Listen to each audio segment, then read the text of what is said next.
সিনা জলে পুরে ছাই হইল এই যে পাগলের সিনা। মাওলার নূর যদি বান্দার সিনার মধ্যে জ্বলে তাহলে বান্দার তাকওয়া বেড়ে যায়, আল্লাহর ভয় বেড়ে যায়। কথা কোন ঠিক কিনা? বলে বান্দার ইমানের পাওয়ার কমে আর বাড়ে আরেকটা মিসাল দিলে বুঝবেন। মোটামুটি 16 বছর স্বৈরাচারীর হাতে ছিলাম। কথা কোন না কেন? কথা কোন না কেন? ভয় পান না? ভয় পাওয়ার দিন শেষ, স্বৈরাচারী আর নাই। এখন আর মাইক সামনে থেকে নিয়ে নেবে না, মাহফিলের স্টেজের কণ্ঠ চেপে ধরবে না, জুমার মসজিদে ইমাম সাহেবকে বলবে না আমার ওই শেখ মুজিবুর বিরুদ্ধে কথা বলা যাবে না। আমরা তো শেখ মুজিবুরের বিরুদ্ধে কথা বলি না, আমরা তো হাসিনার বিরুদ্ধে কথা বলি নাই। আপনারা যারা যত আকাম করছেন ওই আকামের বিরুদ্ধে বলছি। কথা বল না কেন? যদি আকাম করেন আর আকামের বিরুদ্ধে বলি সেটা যদি আপনাদের গায়ে লাগে তবে এদেশের ওলামায়ে কেরাম বলছে বলবে, যতদিন বেঁচে থাকবে ততদিন বলেই যাবে, তাতে জীবন থাক আর যাক। কথা বলেন না কেন? জীবনের ভয় আছে না, মুমিন মৃত্যুর ভয় করে না। আমাদের শায়েখ নায়েবে আমিরুল মুজাহিদিন পীর কামেল আল্লামা ফয়জুল করিম শায়েখ চরমনাই বলেছিলেন, মুমিনের বুলেট বুকে লাগে, পিঠে লাগে না। অতএব মুমিন বুলেট সামনে, বুলেটের সামনে বুক পেতে দেয়, পিছন থেকে পালিয়ে যায় না। কথা বল না কেন? 16 বছর মোটামুটি ভালো করে বুঝবেন স্বৈরাচারীর হাতে ছিলাম। ঠিক, যারাই স্বৈরাচারীর বিরুদ্ধে বলেছে হাতের মধ্যে হ্যান্ডকাপ লাগাইয়া, পায়ের মধ্যে বেরুয়া লাগাইয়া, কোমরের মধ্যে গরুর রশি লাগাইয়া আয়না ঘরে ঢুকাইছে। ঠিক, কথা বল না কেন? আমার শায়েখের বিরুদ্ধেও 10,000 টাকার মামলা দিছিল। 1000 টাকা আমি শুনে হাসি পাইছি। বিশ্ব হুজুরে কয়েছে আমার নামে 10,000 টাকার মামলা দিয়েছে। 10,000 টাকা? 10,000 টাকা। নায়েবে আমিরুল মুজাহিদিনের পীর কামেল আল্লামা ফয়জুল করিমের নামে মামলা দিছিল। কোন মন্ত্রীরে বলে মুহিমেরা দাঁত ফলাই দিয়েছে। কথা কন? মামুনুল হকের নামে ধর্ষণের মিথ্যা মামলা দিয়েছিল। কথা বলেন না কেন? রফিকুল ইসলাম মাধানিকে মিথ্যা মামলায় ওই আয়না ঘরের মধ্যে রেখেছে। আমাদের গর্ব কোরআনের পাখি আল্লামা সাঈদীকে ওরা মিথ্যা মামলা দিয়ে ওরা জীবনের তোরা হত্যা করে ফেলছে। আল্লাহ পাক রব্বুল আলামিন বলেন, তোরা যত জুলুম করবি আমি একটু ছেড়ে দেই। বলেন নমরুদ যে জুলুম শুরু করছিল আমি আল্লাহ মশার কামড় দিয়ে জুতার বাড়ি দিয়ে শেষ করছি। কথা কন? বলে ফেরাউন না খোদা দাবি করছে, আমি আল্লাহর নীল নদে চুবাইয়ে মারছি। বলে তুইও আলেমদের বিরুদ্ধে শুরু করছো, কোরআনের বিরুদ্ধে শুরু করছো। বলে সাবধান, এদেশের আলেমদেরকে আয়না ঘরে রাখছো, তবে মনে রাখ এদেশের আলেমরা তোকে কিছুই করবে না। মাত্র 15 বছরের যুবক, 20 বছরের যুবক, ওই 25 বছরের যুবক যখনই জুলাই মাস আসছে বাংলাদেশে একটা নারা দেশে দেখে যে বাংলাদেশ লড়ে। ঠিক, কথা কয় না কেন? কথা কয় না? কথা কয় না? কথা কয় না? যখনই জুলাই চলতেছে আল্লাহ কয় একটু অপেক্ষা কর, আগস্টে আরেকটা ধাক্কা লাগাই। কথা কন না কেন? 15ই আগস্ট জানো কি আছে না? কথা কয় না? কি দিবস? তা আরো একটা শোক দিবস আছে। কয় আগস্ট?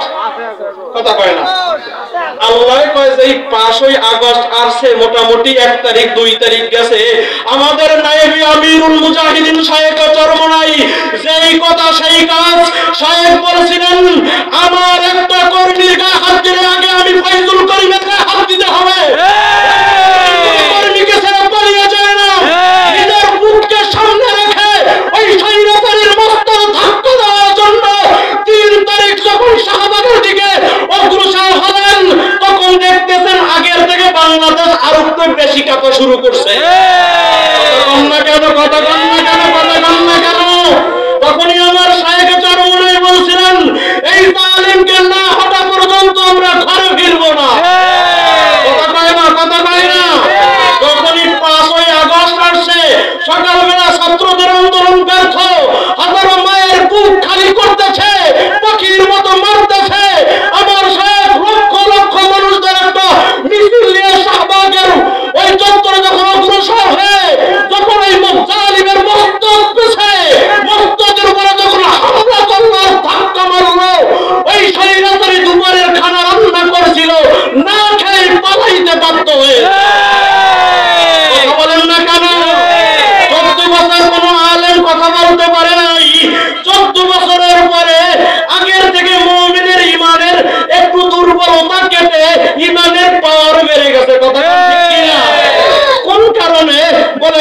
ছাত্ররা একটু পাওয়ার বাড়াই দিছে, কথা কয় না?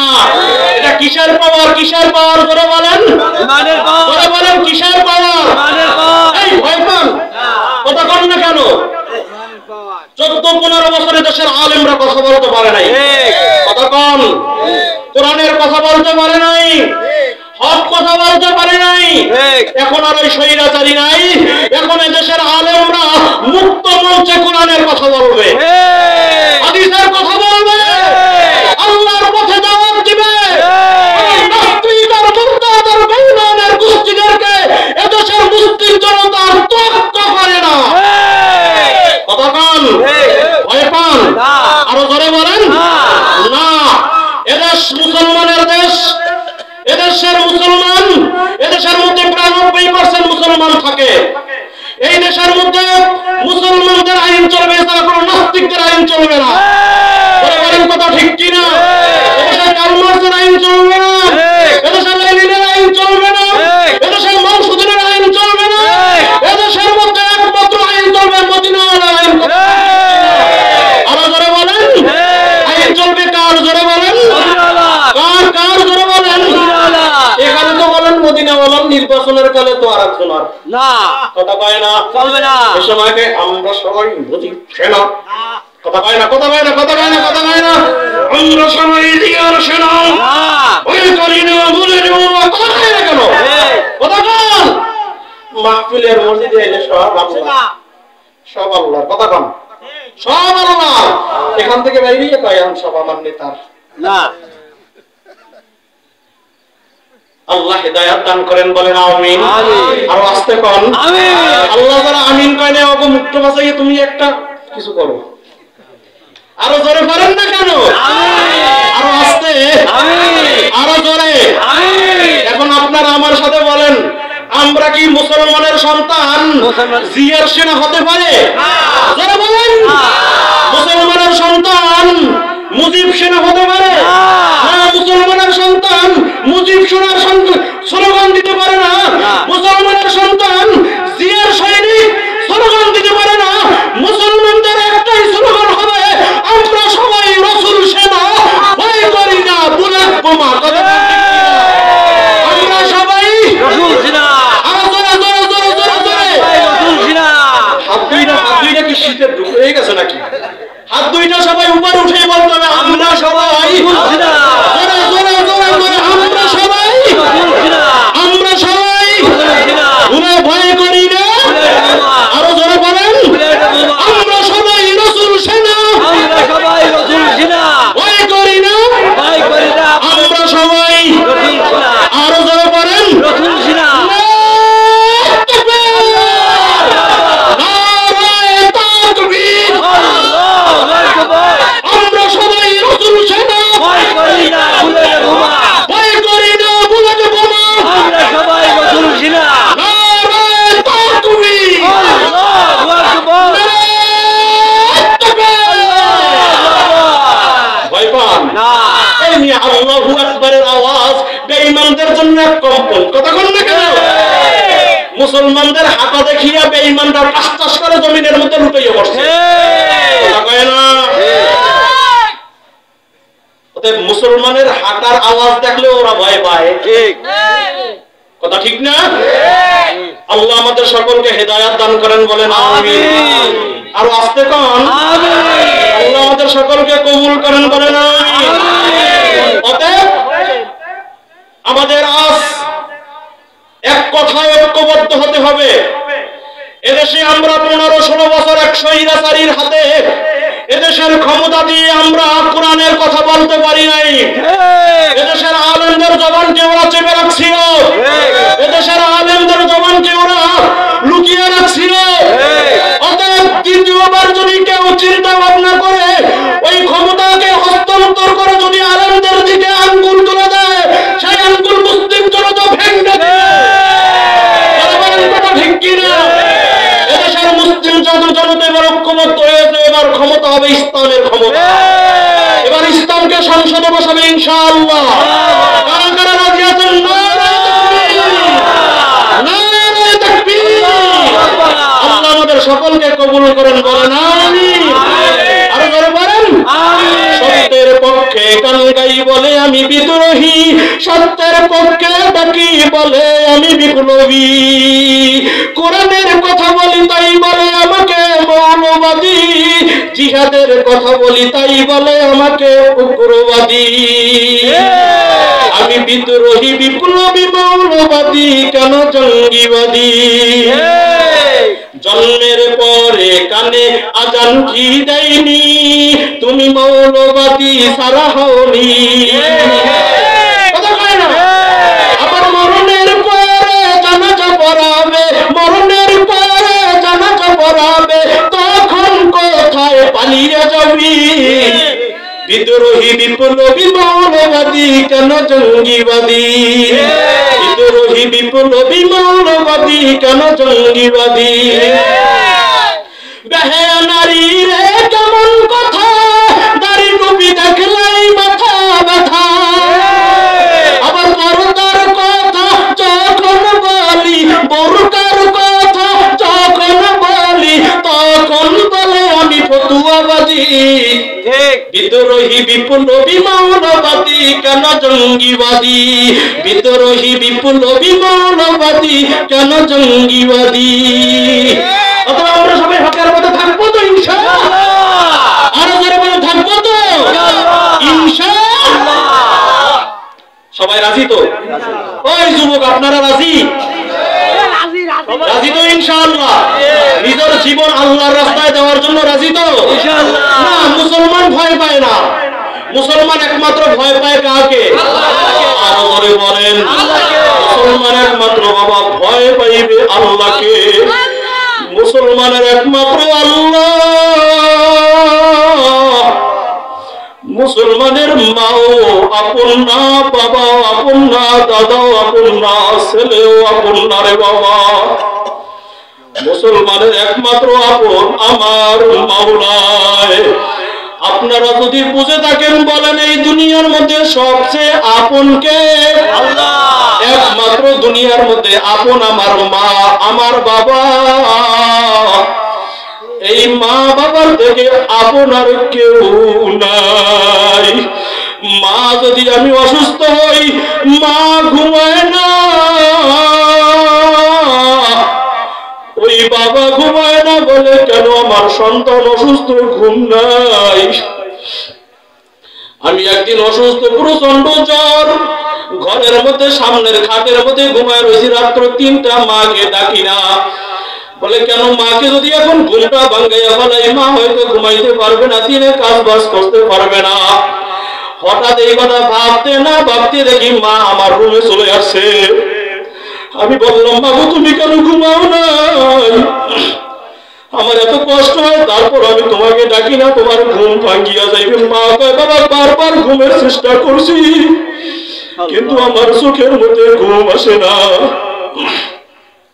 আমি আমার মাকে বললাম, বাবু আমার তো এখন একটা বড় কথা মনে পড়িয়া গেছে।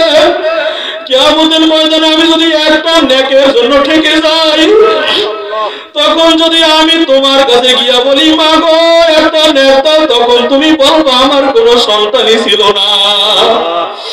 আমার মাওলানা কুরআনুল কারীমের মধ্যে ডাক দিয়া বলেন, ইয়াউমা ইয়াফিরুল মারউ মিন আখিহি ওয়া উম্মি ওয়া আবি ওয়া সাহিবাতিহি ওয়া বানি। বাবা কিয়ামতের ময়দানে মাকে ডাক দিয়ে বলবেন, মা আমি তো তোমার একটা সন্তান, তুমি আমাকে ছাড়া খাও নাই, আমাকে ছাড়া ঘুমাও নাই। আজ একটা নেকের কারণে মা আমি জান্নাতে যাইতে পারি না। মা ডাক দিয়া বলবে, আমার কোনোদিন বিয়াই হয় নাই, আমার কোনো ছেলেই ছিল না। ওদের বাবা দুনিয়ার মধ্যে মা আপন ততক্ষণ, দুনিয়ার মধ্যে জীবিত আছি যতক্ষণ। কথা বলো না কেন? বলে দুনিয়ার মধ্যে বাবা আপন ততক্ষণ, দুনিয়ার মধ্যে বেঁচে আছি যতক্ষণ। দুনিয়ার মধ্যে ছেলে আপন যতক্ষণ, দুনিয়ার মধ্যে বেঁচে আছি ততক্ষণ। আপনারা জ্ঞানী মানুষ, আপনাদেরকে বোঝানোর মতো এলেম জ্ঞান আমার কিছুই নাই বাবা। আজ সন্তানের জন্য, স্ত্রীর জন্য, মেয়ের জন্য, ছেলের জন্য বিল্ডিং বানাইতেছেন, সারাদিন রিক্সা চালাইতেন, মানুষের বাড়ি কাজ করতেছেন, কেন আমার ছেলে ভালো থাকবে, আমার মেয়ে ভালো থাকবে, আমার স্ত্রী ভালো থাকবে রে বাবা। শুধু উদ্দেশ্য একটাই, আমার স্ত্রীর মুখের মধ্যে হাসি ফুটবে, আমার ছেলের মুখের মধ্যে হাসি ফুটবে, আমার মেয়ের মুখের মধ্যে হাসি ফুটবে। আপনি কি ভাবিয়া দেখেন নাই, যখন আপনাকে আজরাইল ধাক্কা মারিয়া ফেলাই দেবে, তখন আপনাকে আপনার ছেলে ডাক দিয়া বলবে, তাড়াতাড়ি আব্বাকে ঘর থেকে নামা, তাড়াতাড়ি আমার বাবাকে গোসলের ব্যবস্থা কর। যে স্ত্রীকে যারা আপনি ঘুমান না, যে স্ত্রীর জন্য আমার আপনার এত মায়া এত মোহাব্বত, আপনার স্ত্রীও ডাক দিয়ে আপনার সন্তানদেরকে বলবেন, তাড়াতাড়ি তোর বাবাকে ঘর দিয়া নামাইয়া ফেলাও, কারণ আমার বড়ই ভয় হয়। এ বাবা দেখবেন সবাই কান্না করবে ঠিক, কিন্তু কান্না করতে করতে কেউ বাজারের মধ্যে দল লাগা দিবে, কেউ বাজারের মধ্যে গিয়ে দেখবেন আপনার কাপড় আনার জন্য রেডি হয়ে গেছে, কেউ দেখবেন আমার বাঁশ কাটার জন্য রেডি হয়ে গেছে, কেউ বলবে ইমাম সাহেব হুজুর তাড়াতাড়ি মাইকে এলান করে দেন, আমার আব্বা আর দুনিয়ায় নাই। বলবে তাড়াতাড়ি মশারি টাঙা, তাড়াতাড়ি বাঁশ কাট, তাড়াতাড়ি মশারি টাঙ্গাই আব্বারও তাড়াতাড়ি গোসল করাইয়া বিদায় দে। দেখবেন সবাই গোসলটা করাইয়া তিনটা কাপড়ের কমেল দিয়ে আপনাকে আমাকে বাবা ওই মসজিদের খাটের মধ্যে উঠাইয়া মসজিদের মাঠের মধ্যে নিয়ে আসবে, ইমাম সাহেব দাঁড়াইয়া 4 তাকবীরের সহিত নামাজ পড়ে দিবে। আপনার সন্তানরা আপনাকে ধরিয়া কবরের মধ্যে নিয়ে যাইবে, সন্তানরা কবরের মধ্যে নামিয়া দেখবেন আল্লাহু আকবার আপনাকে কবরের মধ্যে রাখতেছে। এই সম্পর্ক শেষ হয়, এই সম্পর্ক শেষ। বলবে এবার বাস দেওয়া শুরু করিয়ে দেবে, বাস দিতে দিতে দেখবেন এক সময় বাস দেওয়া শেষ হয়ে যাইবে রে যুবক। এক সময় দেখবেন বাস দেওয়া শেষ, বলবে তাড়াতাড়ি কলার পাতা বিছা, তাড়াতাড়ি তালের পাতা দেওয়া শুরু কর। যখনই তাল পাতা দেওয়া শুরু হয়ে যাইবে, তখনই ইমাম সাহেব ডাক দিয়ে বলবে, সবাই বলেন আমার সাথে, মিনহা খলাকনাল্লাহ, মিনহা খলাকনাকুম ফিহা নুঈদুকুম ওয়া মিনহা নুখরিজুকুম তারাতান উখরা। বাবা এইরকম বলিয়া বলিয়া সবাই আপনাকে পাড়াইয়া পাড়াইয়া মাটি দিয়া দেবে। অতএব বাবা কার জন্য নামাজ ত্যাগ করিয়া ফেলাইতেছ রে বাবা, কার জন্য নামাজ ত্যাগ করিয়া মাথার ঘাম পায়ে ফেলাইতেছ রে বাবা, কার জন্য পাগল হইছ, কোন ছেলের জন্য পাগল হইছ, কোন মেয়ের জন্য পাগল হইছ, ওই কবরের মধ্যে পাঠাইয়া দিয়া আর কোনদিন মনেও নেবে না। কথা কোন ঠিক কিনা? আপনারা দেখেন নাই, আমি এখানে দেখতে চাই কার মা নাই, একটু হাতটা জাগাইয়া আমার আল্লাহ দেখাইয়া দেন। কার বাবা না, একটু হাতটা জাগাইয়া দেখান। দুইটা হাত জায়গায় দেখেন, দুইটা হাত টান টান করেন, টান টান করেন। হাত দুইটা নামাইয়েন না, এই যুবক ডাই নেবাই তাকাইয়া দেখ। এই মানুষগুলোর মাও নাই, বাবাও নাই, চোখের মধ্যে পানি টলমল করে দেয়। এরা বাসা দিয়ে বলতে পারবে না, মা কই একটা ডাক দিতে পারবে না রে যুবক। এরা বাবা কইয়া ডাক দিতে পারবে না, যুবক তাকাইয়া দেখ। একদিন তোরাও মা হারা এইরকম হয়ে যাবি, বাবা হারা হয়ে যাবি। আজ কার পিছনে পাগল হইছো?